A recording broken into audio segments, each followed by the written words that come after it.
বিয়েবাড়ির পর বিয়েবাড়ি, তারপরে ছিল আরও একটা বিয়েবাড়ি। আর এই বিয়েটা ছিল আমার বান্ধবীর দিদি।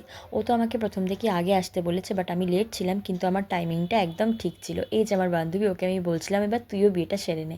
তারপরে বসে পড়েছিলাম স্ন্যাক্স খেতে, একটু ক্রিস্পি চিলি বেবিকর্ন আর ভেজ পকোড়া দিয়ে স্টার্ট করলাম, তারপর একটু আইসক্রিম খেয়ে নিলাম। খেতে খেতে দেখছি ওইদিকে বিয়ে স্টার্ট হয়ে গেল। তারপর তাড়াতাড়ি করে খাওয়া দাওয়া ফেলে কোনো রকম ছুটে পালালাম বিয়ে দেখবো বলে। আর এই দেখো কি সুন্দর করে বিয়ের রিচুয়াল স্টার্ট হয়ে গেছে। এই যে আমার বন্ধু, ও ধরেছিল দিদির পিড়িটা, তো ও বলছিল আমাকে ভালো করে ভিডিও করে দে।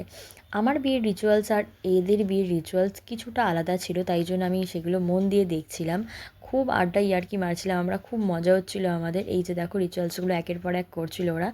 এদের 10 বছরের ভালোবাসা আজকে পূর্ণতা পাচ্ছে, মানে আজকে ওদের বিয়ে হচ্ছে অনেক বাধা পেরিয়ে।